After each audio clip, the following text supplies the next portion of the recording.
the 3rd anniversary of George Floyd's murder. So the country still continues to reckon with police violence, and very little changes have been made since 3 years ago. Floyd was murdered after Derek Chauvin drove his knee into the neck of Floyd for more than 9 minutes. What happened in the weeks and months following this was very loud. So millions across the world protested. US companies pledged billions to combat racial justice, or to fight for racial justice and combat racial injustice. Universities promised new facilities to highlight their commitment to ending systemic racism. Law enforcement departments committed to reform. However, not much real change actually came. Even though the summer of 2020, those protests were massive, upwards of 26 million people around the United States participated. The global impact of George Floyd, how Black Lives Matter protests shaped movements around the world. This is the kind of reporting that came out of that uprising in 2020. But most of it was smoke and mirrors. We didn't get tangible concessions that made real change because police are still murdering unarmed people.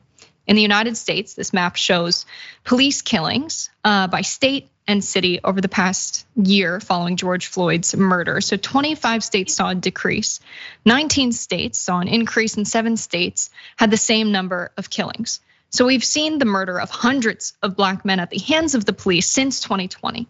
In fact, Newsweek has a list of 229 Black people killed by police since George Floyd's murder.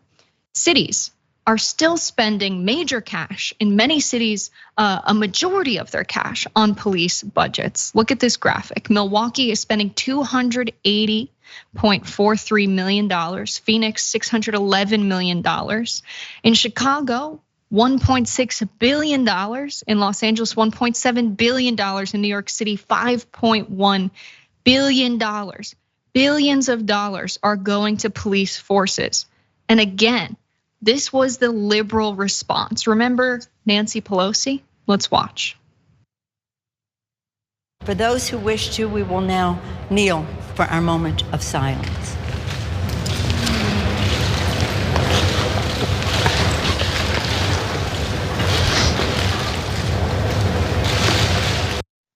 I don't know, instead of investing in better methods of public safety that don't result in the death of unarmed Black citizens, we're just gonna kneel in kente cloths. What does that do for people? Let's also not forget the kind of activism that took place. Look at this headline, Blackout Tuesday.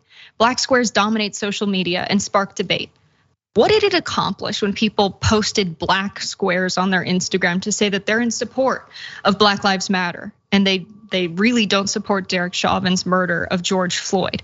What the consequence of this was all of the hashtags that said Black Lives Matter, justice for George Floyd. Now you can't see where people are protesting. You can't see where the nearest local action is because the entirety of social media was these black squares. So what did this do? It made it more difficult for actual organizing to be effective and to take place. And so a lot of the problems we see with the Black Lives Matter movement and the uprising in 2020, not resulting in tangible policy change, was actually a lot of white moderates trying to take action on social media, but not actually doing anything to make personal sacrifices to bring about justice in this country. And we still have a lot of work to do. Ben, I want to bring you in here. What do you make of the 3rd anniversary of George Floyd's murder? I mean, one of the darkest days we can all remember, and it was such a moment that we wished, as you said, would be this turning point. We believed it would be a turning point during a pandemic when people were afraid to even be within 6 feet of one person. We all went out and protested with millions of people, them all breathing on each other in a way that George Floyd was no longer able to do. And that movement just largely disappeared. Yes, certain local police departments did that, and I'm happy to hear that 25 states had decreases in police murders, but 26 states had increases or the same amount.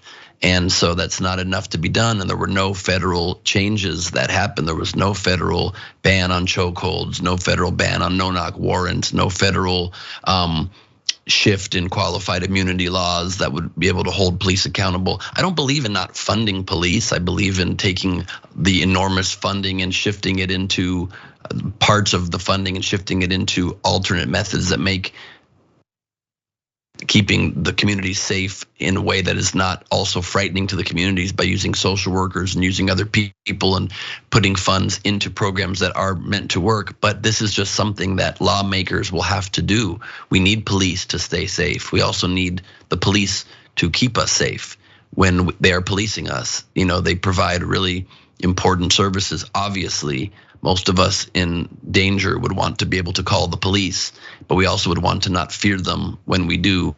And no community should fear calling them when they need them. That should be equal justice under the law that we're promised in this country. And that needs to come through aggressively passed legislation on the federal level.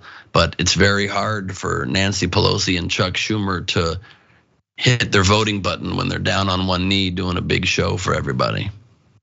Yeah, I think I agree with you about the defund argument. I haven't met anyone who said we need to defund the police and hasn't said the dollars should be allocated towards other forms of public safety. So maybe someone who is a social worker who shows up when it's a mental health crisis, maybe investing in more resources for the public, for kids to actually have access to opportunities so that we have community spaces for kids to go to after school, so that kids have a path to a stable career and don't have to join a gang or sell drugs in order to get by in this country because their communities have been stripped of those opportunities. All of these investments create more public safety. But the police are essentially defunding themselves with their behavior. This headline shows that US cities had to pay a record of $80 million to people who are injured or who were injured in 2020 racial justice protests. So the police are kind of defunding themselves with their behavior and the legal settlements that they've had following the way that they handled the protests. And on a regular basis, we see cops do things that are completely out of line and out of protocol.